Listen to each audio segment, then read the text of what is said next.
नमो अरिहन्ताणं नमो सिद्धाणं नमो आयर्या नमो वज्राय नमो लोये सवसाहुर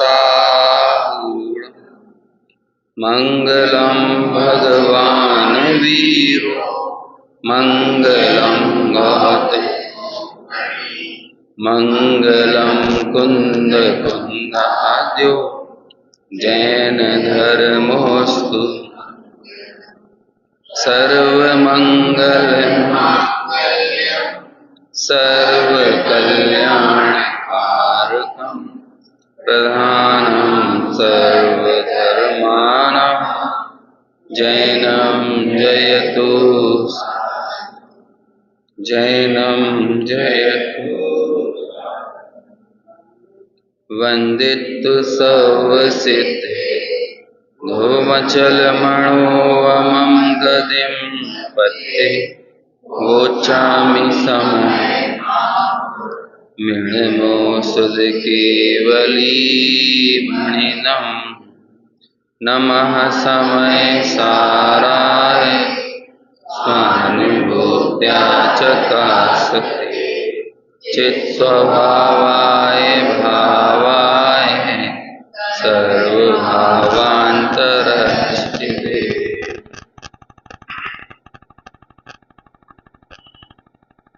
समय सार ग्रंथ की गाथा 13 पर और उसके भावार्थ के आधार से कल हमने चर्चा की थी।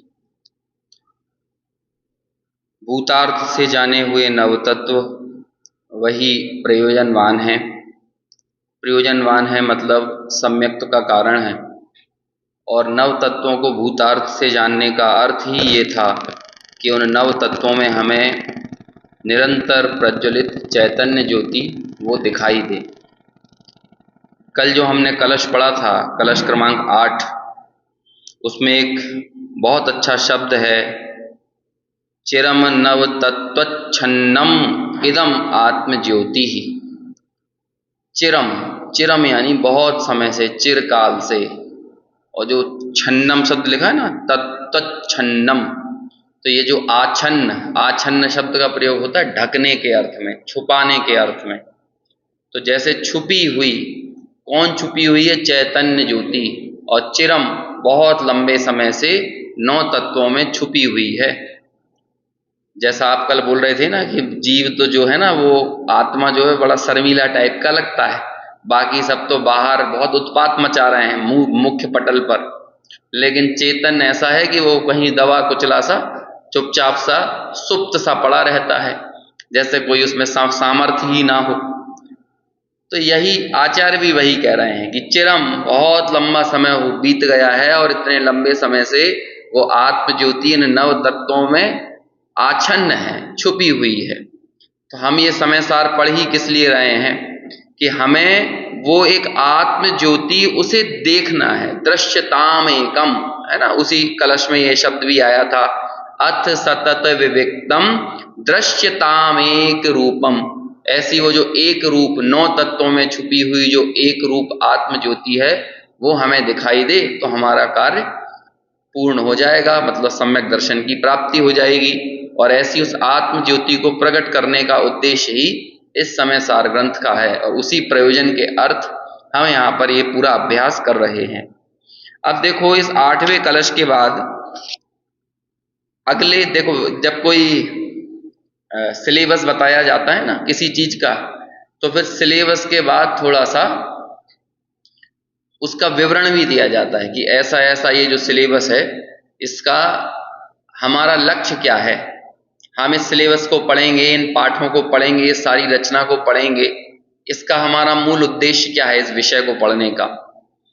तो वो उद्देश्य क्या है? ये सिलेबस जो है ना, ये पूरा जो आत्मा के बारे में हम जिसमें से समझ रहे हैं या सम्यक दर्शन के विषय को ढूंढने का प्रयास कर रहे हैं, वो सम्यक दर्शन के विषय को ढूंढने का ये सारा प्रयास किस लिए है? तो एक तरह से ये सिलेबस हो गया उपाय, और वो सम्यक दर्शन की अथवा आत्मा की प्राप्ति वो हो गया उपेय, है ना। क्या कौन कौन से शब्द हैं? उपाय और उपेय। जैसे कि शब्द होते हैं ज्ञान और ज्ञेय। जो साधन होता है वो कहलाता है उपाय, और जो साधन से प्राप्त किया जाता है वो साध्य क्या कहलाता है? उपेय। तो जब तक आपने दो शब्द सुने होंगे, भेद रत्नत्रय और अभेद रत्नत्रय, सुने हैं ना? ये भेद रत्नत्रय क्या होता है कि जब तक ये रत्नत्रय में अथवा आत्मा में और आत्मा की प्राप्ति के साधनों में हमको भेद दिखाई देता रहता है ना, तब तक वो सब क्या कहलाता है? वो सब भेद रत्नत्रय है। जैसे दर्शन ज्ञान चारित्र का भेद दिखना, वो तो भेद रत्नत्रय में है ही, लेकिन जैसे आत्मा तक जाने के साधन, रत्नत्रय की प्राप्ति के साधन, रत्नत्रय की प्राप्ति हो जाना वो है साध्य, और रत्नत्रय तक पहुंचने के जो साधन है वो क्या है? वो उसका उपाय है ना? तो ये साधन और साध्य जब तक अलग अलग दिख रहे हैं तब तक क्या कहलाता है? वो भेद रत्नत्रय। और जब वो साध्य की प्राप्ति हो गई, अब क्या हो गया? वो साधन उस साध्य में ही गर्भित हो गया है। समझ में आया? तो जब वो अकेला साध्य रह गया, मतलब एकमात्र शुद्धात्मा में परिणति की लीनता हो गई, वो परिणति का अपने द्रव्य स्वभाव में लीन होना क्या हो गया? यही अभेद रत्नत्रय। मतलब अब वो अभेद हो गया। दर्शन ज्ञान चारित्र सब रूप कौन है? आत्मा ही तो है। तो उस दर्शन ज्ञान चारित्र का भेद डालकर क्यों आत्मा की उपलब्धि करना, प्राप्ति करना? बल्कि अब वो सब कुछ जब आत्मा में ही है तो परिणति मतलब प्रगट ज्ञान की पर्याय 100% टोटली कहां पर मग्न हो गई है? उस शुद्धात्मा में मग्न हो गई। तो उसी को क्या नाम दिया जाता है? अभेद रत्नत्रय। जब तक वो भेद बना हुआ है, जब तक आपको साधन साध्य अलग अलग दिख रहे हैं, तब तक कहते हैं लक्ष्य की प्राप्ति नहीं हुई है। और जब साधन और साध्य ये दो दिखना बंद हो गए, ये द्वैत दिखना बंद हो गया है ना, तो क्या हुआ? वो अद्वैत रूप शुद्धात्मा की उपलब्धि होने का मतलब क्या है? अब आपका काम संपन्न हुआ है। जैसे कि अभी रक्षाबंधन का समय था तो सब लोग अपने अपने रिश्तेदारों के यहाँ गए, किसी ना किसी साधन से गए। तो देखो, जब तक आप रास्ते में जा रहे होते हो, अपनी खुद की गाड़ी से ही गए मान के चलो, तो हम क्या देख रहे हैं? हमने गूगल मैप चालू कर लिया है और गूगल मैप लगाने के बाद अब जा रहे हैं। सबके कोई कहीं जा रहा है, कोई कहीं जा रहा है, कोई विदिशा जा रहा है, कोई सागर जा रहा है, कोई इंदौर जा रहा है, कोई कोटा जा रहा है, कोई कहीं जा रहा है। तो आपने उस गूगल मैप पर जब तक आपको दिख रहा है 100 किलोमीटर, 80 किलोमीटर, 70 किलोमीटर, है ना, अभी इतना रास्ता और बचा है, आगे इतना रास्ते में जाम लगा हुआ है, आगे ऐसा होने वाला है, आगे ऐसा होने वाला है, हम इतने बजे तक वहां पहुंच जाएंगे। अब दोनों चीजें चल रही हैं, हमें कहाँ पहुंचना है वो भी दिमाग में है और कैसे पहुंचना है ये भी दिमाग में, दोनों चीजें चल रही हैं। जब तक ये दोनों चीजें आपके दिमाग में चलेंगी तब इसका मतलब ये हुआ कि अभी आप रास्ते में हो, अभी आप गंतव्य पे नहीं हो। और जब हम पहुंच गए, अब आपसे कोई पूछे, आपके दिमाग में पूछे तो भले ही हम कदाचित याद कर लें, लेकिन दिमाग में बिल्कुल नहीं है कि भैया कितने की स्पीड से आए हो, गाड़ी कितनी, बीच में कहाँ कहाँ रुके थे, तुमने पुड़ी कहाँ पे खाई थी बीच में रोक के, तो कोई बता पाएगा ये? क्यों? क्योंकि अब साध्य की सिद्धि होने के बाद मात्र साध्य रह जाता है और वो सारा साधन उस साध्य में गर्भित हो जाता है। समझ में आ रहा है? जब तक वो अद्वैत की उपलब्धि नहीं होगी और द्वैत दिखता रहेगा, तब तक आप कहीं भी हो, लेकिन हो रास्ते में। भले ही रास्ते में नजदीक ही क्यों ना हो गंतव्य के, अरे गंतव्य के नजदीक होने का मतलब भी गंतव्य पर होना नहीं होता। यदि गंतव्य के नजदीक होने में संतुष्टि हो जाए ना, तो हो सकता है कि कोई जो श्रेणी चढ़ने के लिए आगे बढ़ रहे हैं ना, जो मुनिराज, उन्हें लगता है ठीक है अब आने ही वाला तो है केवल ज्ञान, थोड़ी देर यहीं टिके रहते हैं। लेकिन आप देखते हो कि वो चंद समयों का होता है, भले उसे अंतर मुहूर्त मात्र कहते हैं, है ना, लेकिन वो सब अलग अलग अंतर मुहूर्त होते हैं ना, वो भी यथा योग्य अंतर मुहूर्त। वो अंतर मुहूर्त में यही नहीं है कि वो श्रेणी चढ़ने का काल कोई 48 मिनट से 2 समय कम वाला हो, ऐसा जरूरी नहीं है। वो तो सेकंडों का होता है, सेकंडों में काम हो जाता है, सेकंडों में 8वां गुण स्थान, 9वां, 10वां और 12वां गुण स्थान यदि छपक श्रेणी चढ़ रहे हो तो। लेकिन उसमें अब बताइए वो किसकी ताकत है कि श्रेणी चढ़ते समय भी गंतव्य के नजदीक जाकर भी वहां पर कोई ठहराव नहीं है, बल्कि एक एक्सप्रेस गाड़ी चल रही है। आजकल तो वंदे भारत चली, अब कुछ दिनों बाद अहमदाबाद से मुंबई चलने वाली है, 3 घंटे में आपको छोड़ देगी वो, कौन सी बुलेट ट्रेन चलने वाली है ना, लेकिन मुझे लगता है श्रेणी चढ़ने वाली बुलेट ट्रेन से तेज कोई सी ट्रेन नहीं होने वाली है। इतना इतना, और देखो शुद्धात्मा की ताकत, ध्यानाग्नि में ठहरी हुई परिणति, अब उसे ध्यान और पता नहीं बहुत सारे नामों से हम बोल देते हैं, लेकिन इतना स्पीडी तौर पर वो 7वां गुण स्थान यदि सातिशय अप्रमत्त में हो तो वहां से इतना तेजी से जाता है। वो तो करणानुयोग इतना सूक्ष्म विवेचन कर देता, द्रव्यानुयोग में तो गिनती में ही नहीं आता है ना। द्रव्यानुयोग तो देखेगा भी नहीं, वो तो उसके भी 3 टुकड़े कर दिए, 8वां और 8वें के इतने सारे काम बता देते हैं कि जब हम वो 8वें के काम सुनते हैं 8वें गुण स्थान के, तो हमारा दिमाग घूम जाता है। लेकिन वो 8वें से 9वें में जाने वाला और 10वें में आने वाला और फिर श्रेणी में 12वें गुण स्थान में पहुंचने वाले में जितना टाइम, कई बार मैं बोला ना, जैसे छपक श्रेणी, अभी हमने जो इतनी देर बोला ना, कहो तो जितनी देर बोला है ना, इतना भी काल 8वें 9वें का ना हो, इतना ये बोलना भी बहुत लंबा काम है। अब ये मैं आपको कहा कि मैं बता रहा हूं अद्वैत की ताकत, साध्य की सिद्धि हो जाने के बाद जो उपलब्धि हो गई ना उस आत्म तत्व की, तब साधनों की कोई खबर ही नहीं रही, साधनों का कोई ठिकाना ही नहीं रहा, ऐसे अद्वैत की उपलब्धि हो जाती है। आचार्य ये कहते हैं कि ऐसे ही वो आत्मानुभव, यानी जब आपको 9 तत्वों में छुपी हुई वो एक ज्ञान ज्योति मिल गई ना, तो वो 9 तत्वों में से ज्ञान ज्योति को निकालने वाला जो साधन था, वो साधन भी पता नहीं चलता कि कहां चला जाता है, गुम जाता है। ये मैं किस लिए बता रहा हूं, क्योंकि अब सिलेबस बताने के बाद आचार्य विवरण करेंगे कि देखो यदि तुम्हारा काम पूरा हो गया ना इस 13वीं गाथा तक, तो सुनो, तुम्हें हमने जितने साधन बताए थे ना, निश्चय व्यवहार, द्रव्यार्थिक पर्यायार्थिक, नाम स्थापना, द्रव्य भाव निक्षेप, है ना, प्रमाण, मति श्रुत ज्ञान, अवधि मन, सब भूल जाना। इनमें से कोई चीज की सत्ता नहीं रहती, कोई साधन ख्याल में नहीं आते।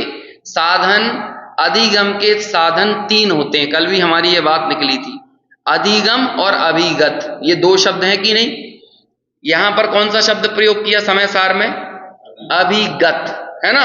अभिगत मतलब भली प्रकार ग्रहण करना, भली प्रकार किसे ग्रहण करना है, भली प्रकार वो जो छुपी हुई चिरम आच्छन्न चैतन्य ज्योति थी, अनादि काल से 9 तत्वों में जो छुपी हुई चैतन्य ज्योति थी ना, जब आपने उसे 9 तत्वों के बीच में से भली प्रकार ग्रहण कर लिया, अब क्या करना है, अब बोलो काय को याद करना है, प्रमाण को याद करना है कि नए को याद करना है कि निक्षेप को याद करना है।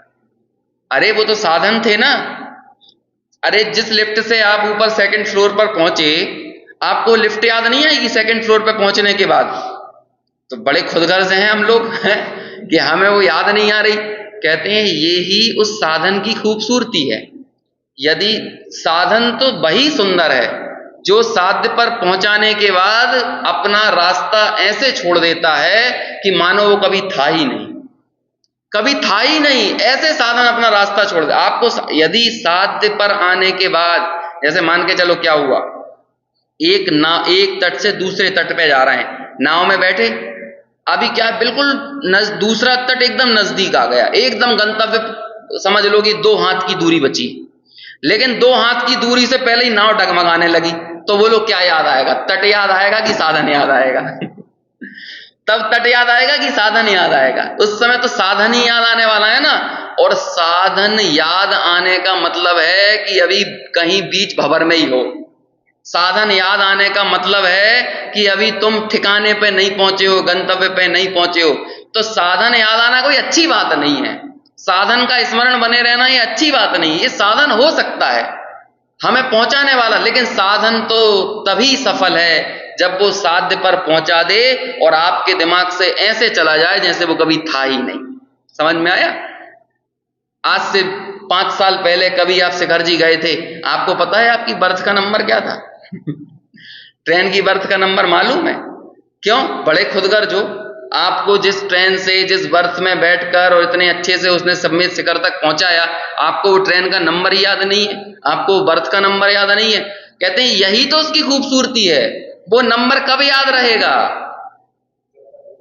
वो फ्लाइट कौन सी थी ना अभी, एयर इंडिया, और वो कौन है, वो जितने माँ बाप थे ना, सबको अपने अपने बच्चों की फ्लाइट का नंबर याद है। अब जिनके बच्चे चले गए, मेरा बेटा इस फ्लाइट की सीट पे बैठा था, मेरा बेटा इस फ्लाइट की सीट पे बैठा था। बोलो, साधन की सफलता है फ्लाइट का नंबर याद रखना। जब आप नंबरों में उलझ जाते हो ना, तो समझ लेना कि जिंदगी की हालत खराब है। बैड नंबर मिलता है बीमारी में, मिलता है कि नहीं? अमुक बैड नंबर पे, पेशेंट नंबर, बैड नंबर। अरे नंबर मतलब जिंदगी अच्छी नहीं चल रही है जब कोई चीज नंबरों में उलझ के रह जाए। हालांकि उस बेड पर इलाज हो रहा है, लेकिन ऐसे साधन हम याद रखना नहीं चाहते हैं। हम तो बहुत सुचारू प्रवाह को बनाए रखना, जैसे जीवन का सुचारू प्रवाह बहुत आवश्यक है, ऐसे ही ज्ञान का सुचारू प्रवाह बहुत आवश्यक है। और ज्ञान के सुचारू प्रवाह का मतलब ही है कि बीच में कहीं नहीं अटकना। परद्रव्य में तो अटकना ही नहीं, लेकिन उस साधन में भी नहीं अटकना जो हमें साध्य तक लेके जाता है। अब मैं जो कहना चाह रहा हूं वो आप समझ रहे होगे, मैं ऐसा मान के चलता हूं, क्योंकि आगे का पैराग्राफ पढ़ेंगे ना, उसमें यही चर्चा आने वाली है। अभी हमने नव तत्वों को दबा दिया, और नव तत्व के ऊपर किसको उठा दिया है? चैतन्य ज्योति को। अब हम आगे इस थोड़ा सा जो टीका का अंश आने वाला है, उसमें सब साधनों को दबाने वाले हैं।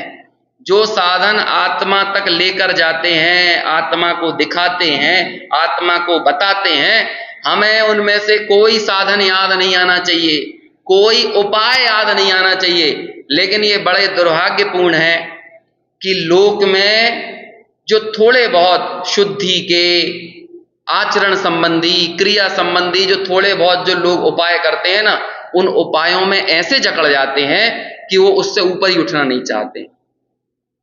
हम कैसे पूजा करते हैं, हम कैसे क्या कहते हैं व्रत करते हैं, हम कैसे पानी छानते हैं, ये सब चीजें किस लिए थी? देखो, जनागम में सारी क्रियाएं मात्र दो ही साध्य की सिद्धि के लिए हैं। पहला होता है सावध्य से बचने के लिए, मतलब हिंसा से बचने के लिए, और दूसरा होता है समता की वृद्धि करने के लिए। इसके अलावा आपको पूरे चरणानुयोग में तीसरा कोई रीजन नहीं मिलेगा। कौन कौन सी चीजें मिल रही हैं? हिंसा से बचना और समता की वृद्धि करना। समता की वृद्धि का तरीका एक ही हो सकता है, वो क्रिया नहीं हो सकती है। वो क्रिया तो एक काम कर रही है कि आपकी उपयोग की बर्बादी को रोक रही है, और आपकी उपयोग की बर्बादी जब रुकी तो वो संग्रहित हुआ उपयोग अपने ज्ञायक स्वभाव में अधिक ठहरता है, अधिक सूक्ष्मता से उसको विषय बनाता है। इसलिए इसके अतिरिक्त नहीं है। लेकिन अब देखो, लोक में कहां पर जीव अटक कर रह जाता है। वो एक साधन था आपकी गृद्धता को दूर करने के लिए, आपके प्रमाद को दूर करने के लिए, लेकिन लोग उठते ही नहीं है उससे ऊपर। बस यही लगते रहते हैं कि कैसे खाना, कैसे बनाना, कैसे क्या करना। अरे एक बार आप अपने प्रमाद को छोड़कर ज्ञायक की अनुभूति करोगे ना, आपको चरणानुयोग देख देख के, सोच सोच के नहीं पालना पड़ेगा। आपका जीवन इतना होश में आ जाएगा, इतना होश में, इतना आप क्या लगता है आपको कि अपने स्वभाव सन्मुख हुई परिणति क्या ऐसी लापरवाहियां कर सकती है जो अनर्थ दंड व्रत में दिखाई देती हैं? बताइए, अनर्थ दंड व्रत का पालन पहले होता है, उसके बाद आत्मानुभव होता है, कि आत्मानुभव के साथ अनर्थ दंड व्रत का पालन भला होता है, ठीक से होता है? तो बोलो, होश कहां पर आया? आत्मानुभव। लेकिन हमारे लक्ष्य से, हमारी बुद्धि से, हमारी दृष्टि से आत्मा का तो कोई अता पता नहीं होता। आत्मा का खात्मा कर देते हैं और बाकी सब चीजों को बचाए रखते हैं। साधन बचा रह जाता है और साध्य का पता नहीं रहता। लेकिन सुनना एक बात बहुत जरूरी है कि जहां पर साध्य ही ना रहे, ऐसे साधनों को साधन कहा ही नहीं जाता है। ऊपर दूसरी फ्लोर ही ना हो तो लिफ्ट को साधन कहा जाएगा क्या? ये वाली लिफ्ट 6वीं फ्लोर पे पहुंचा देती है क्या? क्यों नहीं पहुंचाती? ये लिफ्ट 6वीं फ्लोर का साधन क्यों नहीं है? ये लगी हुई है। अरे 6वीं फ्लोर हो तो सही, तब 6वीं फ्लोर का साधन होगा। कहना यह चाहता, यदि साध्य ना हो तो साधन को साधन संज्ञा मिलेगी। तो ऐसे ही पूरी दुनिया, पूरे विश्व, हम कह रहे हैं जो व्यवहार धर्म को बहुत सजगता से पालन कर रहे हैं जो लोग, उनसे पूछो, कुछ आत्मा नाम की वस्तु है? तुम तीर्थों पे चढ़ गए, तुमने 4-4 घंटे पूजा कर ली, तुमने इतना व्रत पाल लिया, इतना नियम कर लिया, किसके लिए किया? किसके लिए किया है? तुमने कोई आत्मा नाम की वस्तु मानी है? किसके लिए की? यदि आत्मा नाम की वस्तु जो कि संपूर्ण आगम का, परमागम का, अध्यात्म का, सारी विवक्षाओं का एकमात्र साध्य यदि तत्व था, तो वो कौन सा तत्व था? शुद्ध आत्मा था। अब वो शुद्धात्मा का तो खात्मा कर दिया सबने। अब क्या बचा रह गया है? बिना अनाज के और भूसा में खुश हुए जा रहे हैं लोग बाग। बोलो काय के लिए खेती करी थी, भूसा के लिए कि अनाज के लिए? लेकिन पूरी दुनिया में ये चल रहा है कि नहीं? साध्य की मट्टी पलीत करके हम साधनों का जश्न मना रहे हैं। हमने लिफ्ट लगवा ली, बोलिए पहले बिल्डिंग बनी थी कि लिफ्ट लगी थी? क्या हुआ था? जो पहले लिफ्ट लगती है ना, वो कहते हैं वो कभी शाश्वत नहीं होती, वो माल ढोने के लिए वो टेम्परेरी लगा देते हैं। वो एक मशीन सी आती है और क्या कहते हैं, वो गिट्टी और सीमेंट में ऊपर चढ़ाने का काम करती है। लेकिन ये जो साधन हमने टिकाया है, तो किस लिए? कि हमने पहले साध्य निर्धारित किया है।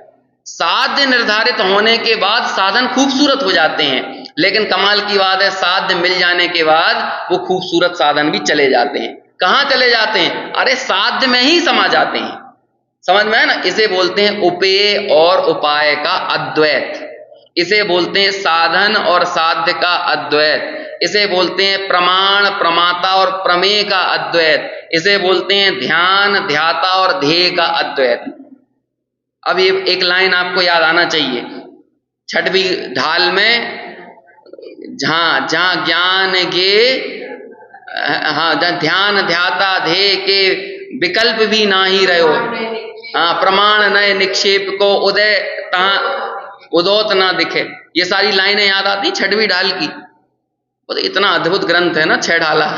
लेकिन क्या कहें, पंचम काल की बलिहारी है कि उसी छह ढाला के ऊपर अटैक किए जा रहे हैं। जबकि पूरे मोक्ष मार्ग की यात्रा इतने सरल शब्दों में पिछले 500 सालों में किसी ने लिखी नहीं है। इतने सरल शब्दों में, इतने संक्षेप में, इतना बेहतर व्यवस्थित ढंग से नहीं लिखी। ये किस किसके बाद कही वो चर्चा पूरी? कब साध्य साधन साध्य चला गया, कब ध्यान ध्येय और ये सारे विकल्प खत्म हो गए? जब उस साध्य की सिद्धि हो गई, उस आत्मा की उपलब्धि हो गई। अब देखो, ये पूरी चर्चा मैंने की है, ये मैंने पूरी उस जो आगे का प्रकरण है ना, उसका निचोड़ निकाल के की। अब मैं पढ़ूंगा तो वो आपको समझ में आएगा। इससे आपका एक काम और होने वाला है कि हमारे एक जैन शासन की ज्ञान मीमांसा होती है। ज्ञान मीमांसा अथवा प्रमाण मीमांसा। प्रमाण मीमांसा उसे कहते हैं जिससे किसी चीज को जाना जाता है, उसकी विधियां क्या होती हैं, जानने की विधियां। तो जानने की विधियों का वर्णन जहां पर हो वो कहलाती है ज्ञान मीमांसा। हमारे सारे न्याय ग्रंथ, बहुत बड़े बड़े न्याय ग्रंथ हैं, कई लोगों ने तो नाम भी नहीं सुने रहते हैं, लेकिन वो बहुत जबरदस्त है। जैसे एक परीक्षा मुख ग्रंथ है, और उस परीक्षा मुख की टीकाएं हैं, प्रमेय रत्नमाला, प्रमेय कमल मार्तंड, इन सारी बड़ी बड़ी टीकाओं में, और तत्वार सूत्र की भी टीका, जैसे श्लोक वार्तिक है ना, श्लोक वार्तिक का पहला भाग जो है ना, या कोई सा एक भाग है, वो मात्र एक सूत्र के ऊपर लिखा गया है, 700-800 पेज का, एक सूत्र के ऊपर। कौन सा सूत्र है वो? प्रमाण नय हृदिगमा, है ना? ऐसे ही बस इतना, एक दो सूत्र हैं उसमें, मतलब ये ज्ञान मीमांसा से रिलेटेड सूत्र हैं, उस पर पूरा भाग लिख दिया, 700-800 पेज। ये ज्ञान मीमांसा, इसे अंग्रेजी में बोलते हैं एपिस्टेमोलॉजी, और ये हर दर्शन में होती है, हर दर्शन में। तो अगला पैराग्राफ वो समझ लो 700-800 पेज की जो बड़ी व्याख्याएं हैं ना हमारे ज्ञान मीमांसा वाले ग्रंथों में, अगली 8-9 लाइनों में अमृत चंद्राचार्य वो सारी ज्ञान मीमांसा को इकट्ठा करने वाले हैं और कहेंगे कि आत्मा की उपलब्धि होने के बाद इसको साइड में पटक दो। है ना? क्यों? क्योंकि वो सारी ज्ञान मीमांसा किसमें चली गई? गायक में ही चली गई। क्योंकि ज्ञान की मीमांसा थी किसके लिए? किसके लिए थी वो ज्ञान की मीमांसा? गायक को ही तो जन्माने के लिए थी। वो ज्ञान मीमांसा पूरी लोकालोक को और दुनिया को जानने के लिए ही तो थोड़ी थी। देखो, कल ऐसे ही एक विचार आया, जैन दर्शन में 2 विवक्षाओं से मूल प्ररूपणाएं मिलती हैं। एक तो होती है द्रव्य की विवक्षा और एक होती है तत्व की विवक्षा। तत्व, ये जो तत्व वाला पार्ट है ना, ये क्या है? ये तत्व वाला पार्ट, क्योंकि हमने अभी तक जो प्रकरण पढ़ा कि 7 तत्वों में अथवा 9 तत्व में कौन अकेला एक तत्व डोल रहा है? चैतन्य तत्व। तो सब 9 तत्वों में से उस चैतन्य तत्व को अलग करना, ये कौन सी चीज हो गई? ये हमारे जीवन के एक बहुत महत्वपूर्ण प्रश्न का उत्तर हुआ, मैं कौन हूं? समझ में आया? और ये सारी जो द्रव्य वाली मीमांसा है ना, ये किसके लिए है? कि द्रव्य लोग किसे कहते हैं? 6 द्रव्यों के समूह को, है ना? तो ये द्रव्य की जब मीमांसा करने आप जाते हो तो किसको ढूंढते हो? लोक को ढूंढते हो। तो मतलब विश्व क्या है, इस प्रश्न का उत्तर द्रव्यों में छुपा हुआ है। और मैं कौन हूं, इस प्रश्न का उत्तर कहां छुपा हुआ है? तत्व में छुपा हुआ है। तो इसलिए ये दो प्ररूपणा, और दुनिया में भी यही चलता है। दुनिया में भी जितने दर्शन है दो ही प्रश्नों का उत्तर खोज रहे हैं, मैं कौन, विश्व क्या। मैं कौन, विश्व क्या, इसी प्रश्न। और हमारे यहां भी ये दो प्रश्न के उत्तर देने के लिए ये दो विवक्षाओं से कथन है। जब जीव द्रव्य की बात आती है तो हम उसे सादृश्य अस्तित्व की मुख्यता से ढूंढते हैं, लेकिन जब जीव तत्व की बात आती है तो उसे स्वरूप अस्तित्व की मुख्यता से ढूंढते हैं। दो नाम बोल दिए, सुने हैं कि नहीं? सादृश्य अस्तित्व मतलब सामान्य सत्ता है ना, या जिसे बोलते हैं महासत्ता। सद द्रव्य लक्षणम, तो इसमें जब हम बोलते सद द्रव्य, सत्ता द्रव्य का लक्षण है, अस्तित्व द्रव्य का लक्षण है। तो जब हमने सद द्रव्य लक्षणम यानी जीव द्रव्य कहा तो हमारी वहां पर मुख्यता क्या हो जाती है? उसे अस्तित्व में, वस्तुत्व में, द्रव्यत्व में, प्रमेयत्व में, अग्रु लघुत्व में और प्रदेशत्व में ढूंढना। और जब जीव तत्व की बात आती है तो उसे उसके स्वरूप अस्तित्व से खोजना, मतलब ज्ञान दर्शन। ज्ञान दर्शन उपयोगो लक्षणम, उपयोगो लक्षणम, समझ में आया ना? उपयोग से देखना, क्योंकि स्वरूप पकड़ में उसके विशेष गुणों से आएगा। लेकिन सामान्य जीव वो कैसे? सत्ता, हमें तो उसकी सत्ता प्रूव करना है कि वो एग्जिस्ट करता है इस विश्व में, हमें ये दर्शाना है। ऐसी विवक्षाएं होती हैं। तो इसी पूरी विवक्षा के अंतर्गत कौन से उपाय आते हैं इन सब चीजों को जानने के, समझने के? कौन से उपाय आते हैं? तो तीन उपाय आते हैं। कौन कौन से उपाय? प्रमाण, नय, निक्षेप। प्रमाण, नय, निक्षेप। तो अगले पैराग्राफ में आपको एक बहुत बड़ा काम होगा कि जो चीज, जो काम बड़े बड़े जो ग्रंथ 800-800, 900-900 पेज में करते हैं, उसे संक्षेप में यहां पर अमृत चंद्राचार्य बता रहे हैं। तो अभी मैं पढ़ता जाऊंगा, वैसे तो सरल हिंदी में ही चीजें मैं पढ़ने वाला हूं अनुवाद में, तो वो आपको समझ में आ जाएंगी। लेकिन फिर भी मुझे लगता है कि यदि यहाँ पे रुकना चाहिए तो वहां पे हम रुक जाएंगे, है ना। देखो सबसे नीचे 33 नंबर के पेज पर, अब जैसे नव तत्वों को मिल गया 33 में, ये मूल संस्कृत टीका का है। ये देखो ऊपर लिखा भी, अथैव मेकत्वेन द्योतमानस्यात्मनोधिगमोपायाः, है ना। आत्मा के अधिगम के कौन कौन से उपाय हैं, हम उसके विषय में अब चर्चा करते हैं। तो अब देखो वही नीचे बता रहे हैं, अब जैसे नव तत्वों में एक जीव को ही जानना भूतार्थ कहा है, उसी प्रकार एक रूप से प्रकाशमान आत्मा के अधिगम के उपाय। कौन से हैं अधिगम के उपाय आत्मा के? कहते हैं जो प्रमाण, नय और निक्षेप हैं, वे भी निश्चय से अभूतार्थ हैं। क्या कह दिया उनके बारे में? वे भी निश्चय से क्या है? क्यों? जिस समय जानने का काम कर रहे थे, साधन रूप से विद्यमान थे, तब तक वो अपने अपने समय में भूतार्थ थे।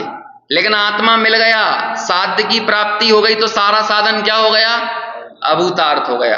अपने जीवन में भी, लोक में भी सर्वत्र ऐसा होता है, काम मिल गया ना, सिद्धि हो गई, तो वो साधन ख्याल में नहीं आता। ऐसे अब प्रमाण नय निक्षेप से आत्मा को जानना था।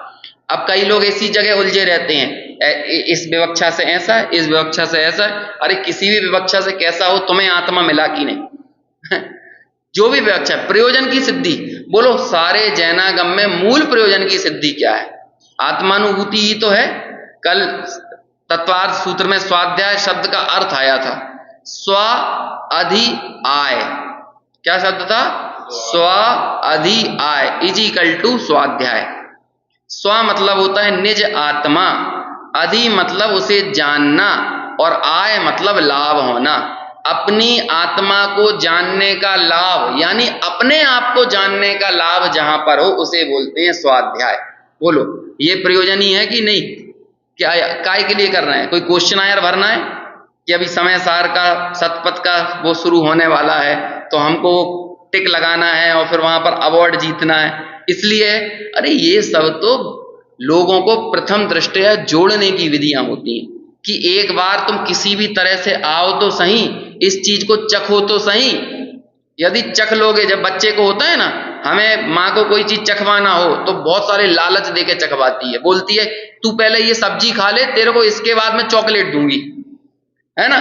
तो काय के लिए वो चॉकलेट देना है क्या बाद में? अरे चॉकलेट नहीं, एक बार इसको ये टेस्ट लग गया ना तो फिर कम से कम वो फालतू की चीजें मांगना बंद कर देगा, इसलिए तो करते हैं। ऐसे ही कभी प्रश्नोत्तर में, कभी प्रतियोगिताओं में, अलग अलग चीजों में क्या करते हैं, यही स्वाध्याय के उपक्रम करवाने के लिए ये सारे आयोजन किए जाते हैं। लेकिन कोई उन आयोजनों में उलझा रहे, वो निज आत्मा को जानने रूप मूल कार्य की सिद्धि ना करे, है ना। अभी क्या होता है, मेरी कॉलोनी में कई लोग कहते हैं ये वाला ग्रंथ है आपके पास, ये वाला ग्रंथ है। मैंने कहा हमारे पास तो सब ग्रंथ है, काय के लिए चाहिए? तो कहते हैं कि कुछ नहीं, वो प्रश्नावली भरने के लिए चाहिए, प्रश्न उत्तर भरने के लिए चाहिए, 6 डाला दे दो, तत्वार सूत्र दे दो। मैं कहा देखो आप ले तो जाओगे और वापस करने का तो तुम्हें ख्याल और खबर रहने वाला नहीं है। तो फिर मैंने इस बार दूसरा पासा फेंका, मैंने कहा एक काम कीजिए, मैं आपके घर पे पहुंचवा देता हूं, जो भी राशि होगी वो दे देना आप, ठीक है। तो मानो तत्काल में क्या उत्तर आया, अरे अब हम घर में रख के क्या करेंगे, हमें तो प्रश्नोत्तर ही भरना है। देखो जिनवाणी रखना नहीं है घर में, अपना बस प्रश्नोत्तर भरा और फिर जिनवाणी तो वजन है, बोझ है, फटा कपड़ा रखे रहेंगे लोग बाग, फटी बनियान रखे रहेंगे अपने घर में। हाँ, अब वो जिनवाणी बस उनने प्रश्नोत्तर भरा तो बस उनने कर दिया, ऐसा बर्ताव करते हैं। ये तो जिनवाणी के प्रति लोगों के दिल में उसकी सम्मान है। अरे तो खरीदो ना भाई, वो प्रश्नोत्तर वगैरह जो चलाए जा रहे हैं इसलिए चलाए जा रहे हैं कि तुम एक बार पढ़ो, तुम उसमें 4, 6, 8, 10 प्रश्न ढूंढोगे तो तुम्हारी ज्ञान जिज्ञासाएं पैदा होंगी, तुम्हें लगेगा जब ये इतना विषय रुचिकर है तो पूरा ग्रंथ कितना रुचिकर होगा। अब हम क्या करेंगे, उसमें से अपना प्रश्न उत्तर भरने के लिए उतना ढूंढ लिया और बंद किया और फिर जिनवाणी को अलग कर दिया। इसलिए था क्या, कितना अच्छा अर्थ है, स्वाध्याय, स्व अधि आय, अपनी आत्मा को जानने का लाभ जहां पर हो, मतलब स्वयं को जानने का लाभ होना, वो स्वाध्याय है। अब ऐसे ही ये जो अधिगम के उपाय थे ना, उससे आत्मा जानने में आ गया, अब क्या करें उन उपायों का? अब उसके कोई औचित्य नहीं है प्रमाणन निक्षेप का, लेकिन वो मूल प्रयोजन सिद्ध होना चाहिए, इसके अतिरिक्त अन्य कोई प्रयोजन नहीं है। क्योंकि देखो, क्योंकि ज्ञेय और वचन के भेदों से प्रमाण आदि अनेक भेद रूप बन जाते हैं। काय के भेद से? ज्ञेय के भेद, जैसे कि ज्ञान जिस जिस ज्ञेय पे पड़ता है, ज्ञान उस आकार का कहलाता है। मायिकाकार ज्ञान, मोबाइलाकार ज्ञान, शास्त्राकार ज्ञान, तो बोलो ज्ञान के कितने भेद हो गए? जितने ज्ञेय उतने ज्ञान के भेद हो गए। ऐसे ही वचनों के भी उतने ही भेद हो जाते हैं। जावदिया वैणवया तावदिया होंती नय वादा, है ना। एक ऐसा बहुत अच्छा वाक्य आता है, नए कितने होते हैं? 2 होते हैं, 3 होते हैं, 7 होते हैं, कितने होते हैं? असंख्यात, है ना। जावदिया, जितने वचन व्यापार हैं, हाँ, ज्ञेय के भेद से तो अनंत हो गए, लेकिन जितने वचन हैं, यदि हम वचनों का देखेंगे तो कितने हो गए? असंख्यात हो गए। जावदिया वैणवया तावदिया होंती नय वादा, ऐसे प्रमाण आदि अनेक भेद रूप हो जाते हैं। उनमें से पहले प्रमाण 2 प्रकार का है। अब देखो एक एक के भेद बता रहे हैं, है ना। अब इन सब की बहुत डिटेल है, उतनी डिटेल तो मैं करूंगा नहीं, मैंने थोड़ी बहुत डिटेल तत्वार सूत्र की कक्षा में की थी, है ना, अभी तो वो करना नहीं है। यदि थोड़ा बहुत जानने का मन हो तो वो पहले अध्याय के सूत्रों पर जो चर्चा चली थी उसमें हमने प्रमाण की, नय की, निक्षेप की, खूब 4-4, 6-6 क्लासों में चर्चा हुई है। प्रमाण 2 प्रकार के हैं, परोक्ष और प्रत्यक्ष। फिर देखो आगे क्या कहते हैं, उपात्त और अनुपात्त। देखो उपात्त यानी होता है, नीचे लिखा भी है, देखो पहला उपात्त और अनुपात्त, नीचे देखो फुटनोट में लिखा है। उपात्त यानी होता है प्राप्त और अनुपात्त यानी होता है अप्राप्त। प्राप्त किसको बोलते हैं? इंद्रिय और मन इत्यादि उपात्त पदार्थ हैं, और प्रकाश और उपदेश इत्यादि अनुपात्त पदार्थ हैं। जैसे कि जो उपदेश मिल रहा है ये आपके ज्ञान से सीधा अटैच नहीं है, लेकिन इंद्रियां, ये तो हम इंद्रियों से जो जानना हो रहा है ना, मन से जो जानना हो रहा है, ये क्या है? ये जीव को प्राप्त ही है। तो ऐसे उपात्त और अनुपात्त पर पदार्थों द्वारा जो प्रवर्तित, जब हमारे ज्ञान को इन 2 चीजों की जरूरत पड़े कि लाइट होने पर जानेंगे, कोई बोलेगा बताएगा तब जानेंगे, इंद्रियों से जानेंगे, समझ में आया, मन से जानेंगे, तो इसे बोलते हैं उपात्त और अनुपात्त पर पदार्थ। जब ज्ञान उपात्त अनुपात्त पदार्थों से जानता है तो उसको बोलते हैं परोक्ष। और जब डायरेक्ट कहां से जानता है? आत्मा से। ज्ञान अपने ज्ञान स्वभाव से जानता है, उसे किसी अन्य निमित्त की जरूरत नहीं पड़ती। उसका नाम ही है ना प्रत्यक्ष। अक्ष यानी होता है आत्मा, और प्रति यानी जो सीधे आत्मोन्मुखता से, आत्मा से जानने का जो व्यापार होता है वो क्या कहलाता है? वो कहलाता है प्रत्यक्ष। द्वारा प्रवर्ते वह परोक्ष है, और केवल आत्मा से ही प्रतिनिश्चित रूप से प्रवृत्ति करे सो क्या है? सो प्रत्यक्ष है। प्रमाण ज्ञान है, और वह प्रमाण ज्ञान 5 प्रकार का है: मति, श्रुत, अवधि, मना, पर्याय और केवल। इनमें कौन कौन से प्रत्यक्ष हैं और कौन परोक्ष हैं? आद्य परोक्षम, प्रत्यक्षम, मन्यत। 5 ज्ञान हो गए ना, मति, श्रुतादि, मना, पर्याय, केवलानि ज्ञानम। आद्य परोक्षम, प्रत्यक्ष, मन्यत। आदि के 2 ये क्या है? परोक्ष। आद्य यहां पर द्विवचन का प्रयोग है, आद्य, जैसे रामा रामे, तो आदि के क्या कर दिया? आद्य। आदि के 2 कौन है? परोक्ष है। कौन कौन से 2 हो गए? मति ज्ञान और श्रुत ज्ञान। और अन्यत, अब जितने बच गए वो कौन कहलाते हैं? वो कहलाएंगे प्रत्यक्ष। उनमें से मति श्रुत ज्ञान परोक्ष है, अवधि, मना, पर्याय ज्ञान विकल प्रत्यक्ष है। विकल प्रत्यक्ष उसे कहते हैं जो सब नहीं जानते, किसी द्रव्य विशेष को जानते हैं, उस द्रव्य की पर्याय विशेष को जानते हैं, वो क्या कहलाते हैं? विकल। और जो सारे लोक को, सारे द्रव्यों को, उनके गुणों को, उनकी पर्यायों को, उनके अविभागी प्रतिच्छेदों को, है ना, सक्त्यंश को भी जानते हैं, वो क्या कहलाते हैं? सकल प्रत्यक्ष। और केवल ज्ञान सकल प्रत्यक्ष है। इसलिए यह 2 प्रकार के प्रमाण हैं। वे दोनों, कौन दोनों? हाँ, वे दोनों प्रमाता, प्रमाण और प्रमेय के भेद का अनुभव करने पर भूतार्थ हैं, सत्यार्थ हैं। ये प्रत्यक्ष और परोक्ष जो दोनों है ना, जब तक हमारे लिए प्रमाता अलग है, प्रमाण अलग है और प्रमेय अलग है। और ये प्रमाता, प्रमाण, प्रमेय का जो भेद चल रहा है, ये कब तक चलता है? जब तक हम रास्ते में ही हैं, जब तक हम अन्वेषण कर रहे हैं, जब तक अनुभूति नहीं हुई है। समझ, ये 2 शब्द बार बार बताने की जरूरत तो नहीं है। अन्वेषण, अनुभूति, अन्वेषण, अनुभूति, कितनी बार मैं प्रयोग कर दिया। तच्चा नेषण काले वाली गाथा भी अपन ने पढ़ी थी, 1-2 बार मैंने बाद में भी निकाल के दिखाई, वो उसमें से रहस्यपूर्ण चिट्ठी में आई है ना। अन्वेषण के काल में ये सभी प्रमाता, प्रमाण, प्रमेय ये सत्यार्थ हैं अन्वेषण के काल में, लेकिन अनुभूति हो गई फिर अभूतार्थ हैं और असत्यार्थ हैं। और जिसमें सर्वभेद गौण हो गए हैं, ऐसे एक जीव के स्वभाव का अनुभव करने पर, अब बोलो, जब तक प्रमाता, प्रमाण, प्रमेय के भेद का अनुभव कर रहे थे तब तक तो वो दिख रहे थे, लेकिन जिसके लिए ये सब कुछ था, ये प्रमाण जिसके लिए था, ये प्रमाता, प्रमाण, प्रमेय के भेद विवक्षाएं जिस लिए थी, ऐसे वो शुद्धात्मा की प्राप्ति हो गई, उस जीव स्वभाव का अनुभव कर लिया, तब क्या हुआ? तब वे सारे प्रमाता, प्रमाण, प्रमेय क्या हो गए?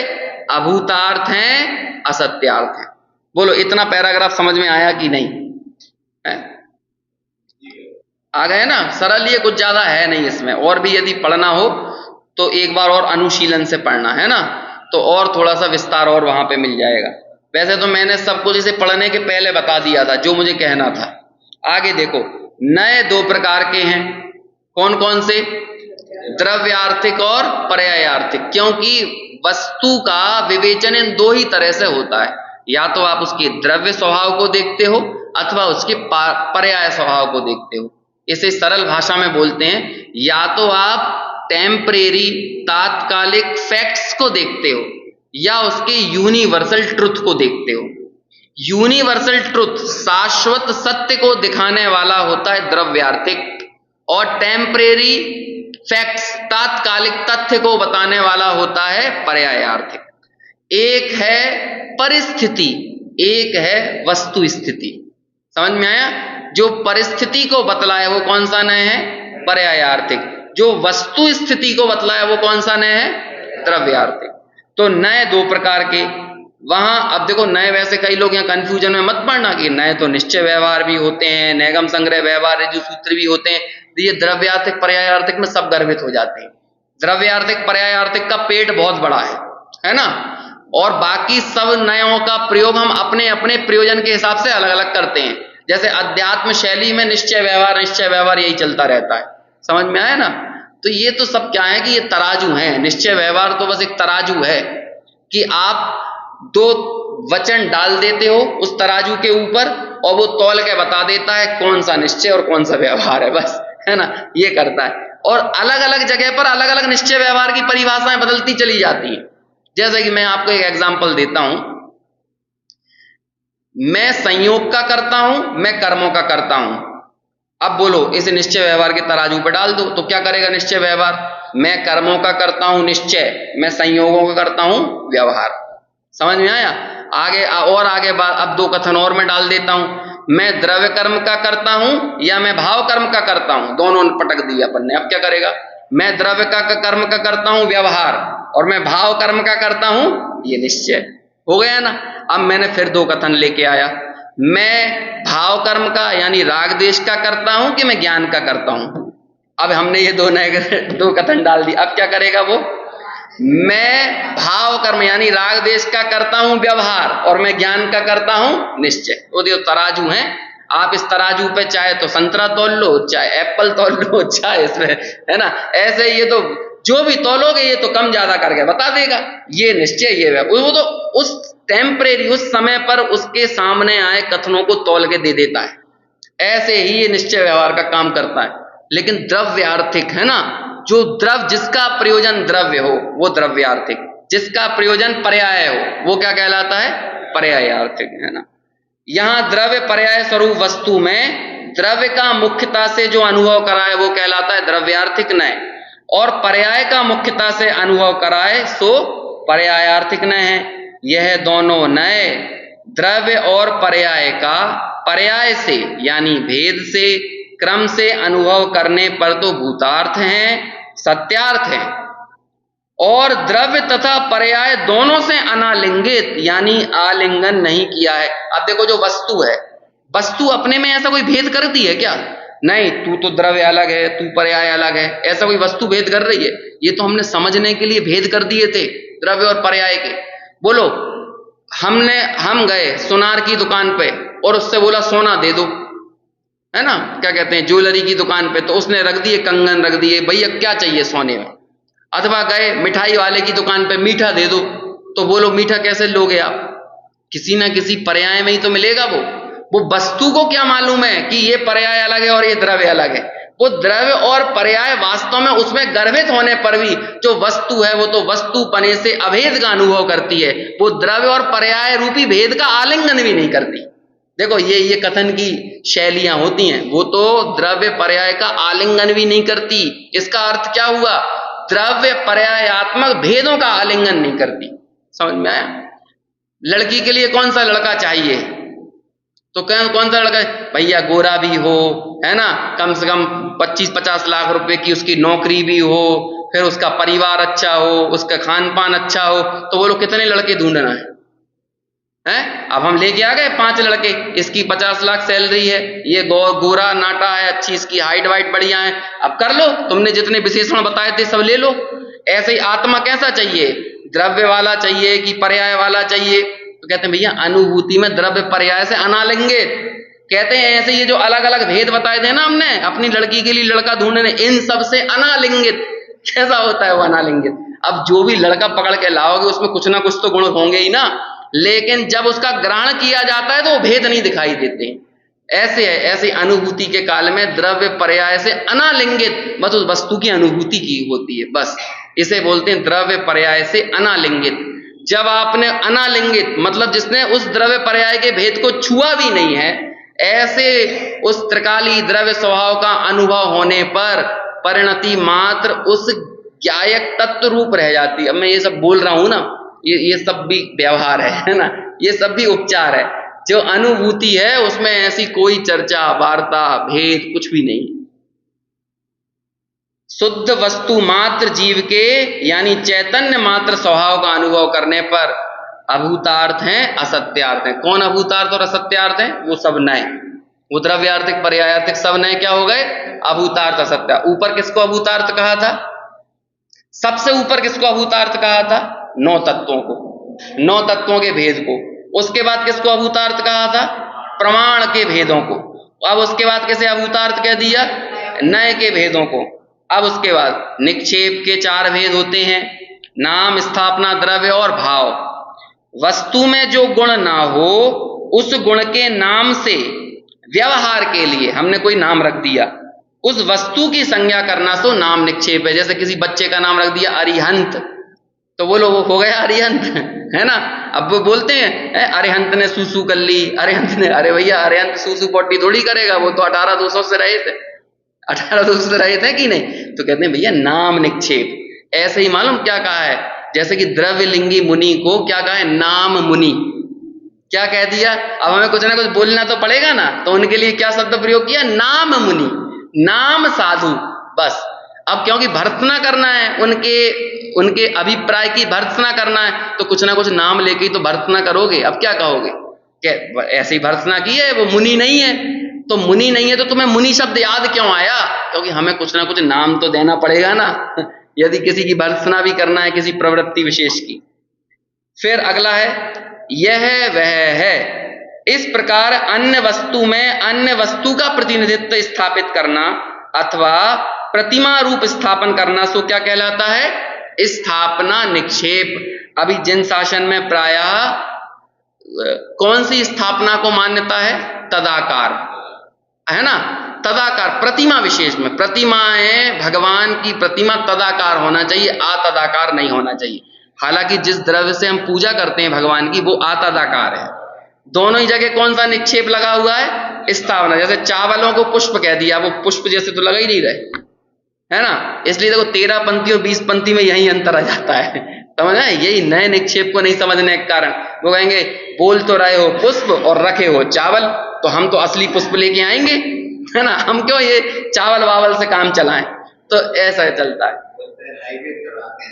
हाँ, बस इस तरह से वो मूल चीज लेके आते हैं, है ना। तो यहाँ पे भेद हो जाता है। देखो भाई, ये सब हमारे टेम्परेरी प्रयोजन की सिद्धि के लिए है। हमें ये देखना हमारा प्रयोजन सिद्ध हो रहा है कि नहीं। ये प्रश्न खड़ा किया सर्वार सिद्धि में कि मूर्ति तुम अतदाकार क्यों नहीं रखते हो, भगवान की प्रतिमा? तो कहते हैं प्रतिमा को अतदाकार रखने पर ग्रहित मिथ्यात्व का प्रसंग बन सकता है। समझ में आया ना? क्योंकि फिर तो हमें भगवान का मान कहीं कहीं पत्थर रख दिया और बोले ये अरहंत भगवान है, पत्थर रख दिया ऐसे ही, तो वो लोग हो गए। जैसा होता है कि नहीं, एक पत्थर रखा लाल पोता और कौन से बप्पा हो गए वो तो, है ना। कौन से बप्पा है ये नहीं मालूम, है ना, कि बप्पा भी 3-4 हैं तो अभी हो गए, तो वो बन गया, मंदिर बन गया। अपने अशोका गार्डन जाते हैं ना, तो बीच में एक ऐसी पत्थर रखा हुआ था, ठीक है ना, और फिर उस पत्थर पे धीरे धीरे कपड़े वपड़े पहना दिए, पोत पात दिया, है ना, फिर उस पर चुनरी उड़ा दी किसी ने, तो बाद में वो क्या बन गई? सदा सुहागन माता है ना। तो अब जिन किसी को है अशोका गार्डन जाओ ना, अशोका गार्डन से स्टेशन जाओ तो बीच में पड़ती सदा सुहागन माता का मंदिर, और जिसे सदा सुहागन रहना है तो माता के दरबार पे चढ़ाओ। तो ये अतदाकार, ये लिखा वहां पर सर्वार सिद्धि में कि अतदाकार स्थापना से ग्रहित मिथ्यात्व का प्रसंग होता है, इसलिए भगवान की प्रतिमा तदाकार होना चाहिए।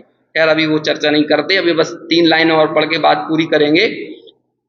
आगे, वर्तमान से अन्य अर्थात अतीत अथवा अनागत पर्याय से वस्तु को वर्तमान में ये कहना सो द्रव्य निक्षेप है। हमने उसकी भूतकालीन और भविष्यकालीन सब बातों का वर्तमान में ही निक्षेपण कर दिया कि ये ही द्रव्य है। जैसे कि डॉक्टर साहब चड्डी बनियान पे घूम रहे थे घर में और हमने कहा डॉक्टर साहब हैं क्या तो अभी हमने क्या किया, हमने उनकी भूत वर्तमान भविष्य सब पर्यायों को काय में अंतर्भाव कर दिया। अरे वो डॉक्टर, अभी ना उनके गले में आला डला है, ना इंजेक्शन है, ना उनके पास किट है मेडिकल, वो तो क्या है, वो तो नहाने जा रहे थे और हमने क्या कह दिया, डॉक्टर साहब। तो इसे क्या बोलते हैं? इसे बोलते हैं द्रव्य निक्षेप। लेकिन जब वस्तु उस कार्य रूप से परिणत हो रही है तब उसको ही उस वस्तु रूप से स्वीकार करना। जैसे जाने सो गायक, जाने सो क्या है, जिस काल में वो पुद्गलादि में पड़ा हुआ है, पुद्गलादि को अपना कह रहा है, इसे जीव कहने वाला कौन सा नय होगा, निक्षेप होगा, द्रव्य निक्षेप। लेकिन जो जानन क्रिया से परिणत जो आत्मा है, उसको जीव कहने वाला नय कौन सा है, वो निक्षेप कौन सा है, भाव निक्षेप। समझ में है ना, सातों नयों का निक्षेपों में भी विभाजन किया गया है, ये सब भी हमने तब देखा था। चलो वर्तमान और देखो आखिरी, वर्तमान पर्याय से वस्तु को वर्तमान में कहना सो भाव निक्षेप है। इन चारों निक्षेपों का अपने अपने लक्षण भेद से, यानी विलक्षण रूप से, भिन्न भिन्न रूप से अनुभव किए जाने पर वे भूतार्थ हैं, सत्यार्थ हैं, और भिन्न लक्षण से रहित एक अपने चैतन्य लक्षण रूप जीव स्वभाव का अनुभव करने पर वे चारों ही क्या हैं, अभूतार्थ हैं, असत्यार्थ हैं। इस प्रकार इन प्रमाण नए निक्षेपों में भूतार्थ रूप से कौन प्रकाशित हो रहा था, सब काय के लिए थे, कौन सा काम करने के लिए थे, एक जीव को ही जानने के लिए थे। इस तरह से सारे भेद कल्पनाएं और प्रमाण नए निक्षेप के जो भेद हैं वो सब एक अद्वैत में ही विला जाते हैं और एकमात्र अद्वैत ज्ञान स्वभाव ही रह जाता है। इस तरह की चर्चा यहाँ पर आई। और अब इसके बाद इस समय सार का बहुत प्रसिद्ध कलश वो अब अगले क्रम में हमारा आने वाला है, जिसमें नए निक्षेप और प्रमाण इत्यादि अनुभूति के काल में कैसे समाप्त हो जाते हैं, उनका आता पता नहीं मिलता, ये वाली बात आचार्य अमृतचंद्र कहें। सच्चिदानंदेश्वर स्वरूपी अविनाशी